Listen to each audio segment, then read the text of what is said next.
Hey guys, I thought today we could do a little bit of a different video discussing how to bring up the value in that top player. It's always fun and hype to see him, pop up at those top 8s. It's quite rare, but when it does happen, everyone's, hyped, excited to see him up there.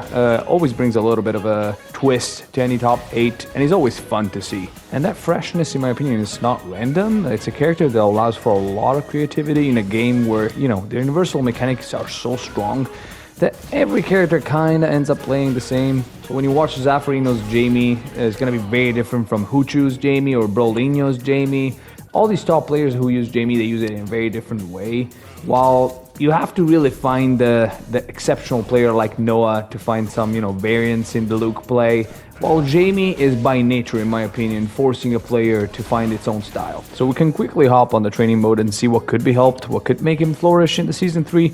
And his first thing, in my opinion, is the walk-up game. He has a very weak walk-up game, even at later drinks, not just at round start. Actually, at round start, with his weak 5-frame jab, you do have the counter option into the crouching medium kick or crouching medium punch, but you lose that as soon as you reach the drink 1. In addition to this, all his strong party starters like standing medium kick and standing heavy kick have a forward command normal attached to them, which means his walk-up game is quite weak. Which is probably why you see Jamie's at a decent level, hanging back, trying to fish for the standing medium kick counter or punish counter.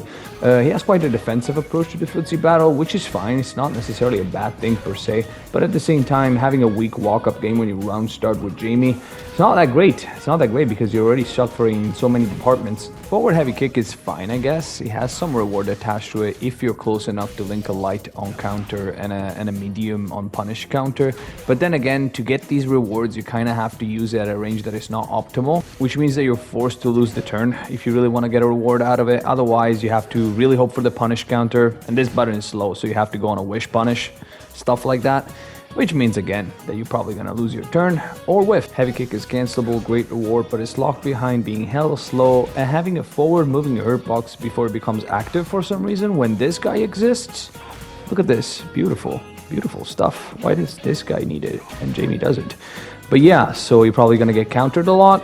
That could be removed. Then of course the bane of my existence, the worst crouching medium punch in the game. I cannot tell you how many times I'm checking things with this and I go through people. I have so many clips. I mean, this is a no-brainer. This button is meant to check drive rushes, fast interrupts, and the fact that it doesn't have that extra gun that everyone has doesn't make any sense. Because think about it, what kind of weak do you want him to be at round start? You want him to be weak and neutral in general, to have like worst version of everything of every character? I don't think so, because I think that the damage nerf and the fact that he doesn't have a complete toolkit should be enough. Because these things that I've mentioned so far to help him in the buttons round start don't make him overpowered. It's just to make him, a little bit more fair so that he can actually get that drink in a more solid way instead of having to rely to, I don't know, gimmicks. Anyway, moving on to specials. The real offender, in my opinion, is only Rekka. Rekka has no business being this bad in a world where Jinrai exists. I mean, look at the footage that you're seeing on screen.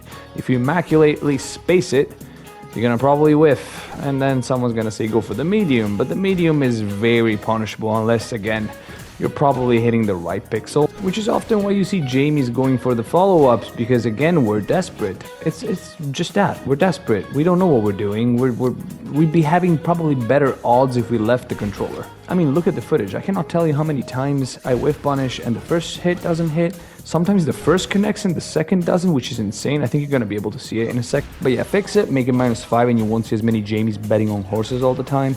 For the drink system itself, I think it's fine with the new buffs to the drink recovery system. There's a case to be made for the power-up to be a little faster since it's on the slower end, but I think it's fine.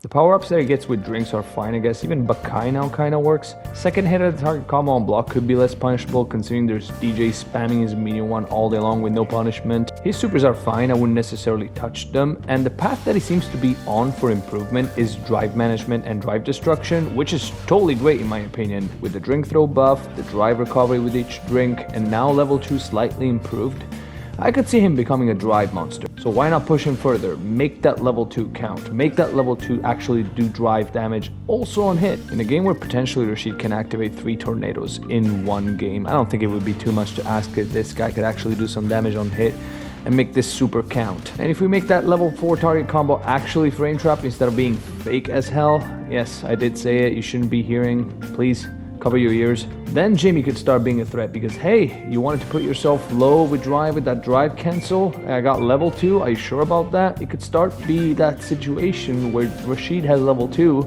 and you put yourself low in drive, you're kind of dead. I don't necessarily have other tips or suggestions to push him further in this direction, but he seems to be on this path already, so Capcom, keep going. Good work. So yeah, I think that helping Jamie at round start with those minor buffs to his buttons so that he can actually compete without having to rely on risks, gimmicks could go a long way. All of this paired with shaping him further and further into a drive management specialist, and yeah, I think we could start seeing him pop up way more at high level in tournaments, top 8s, you name it.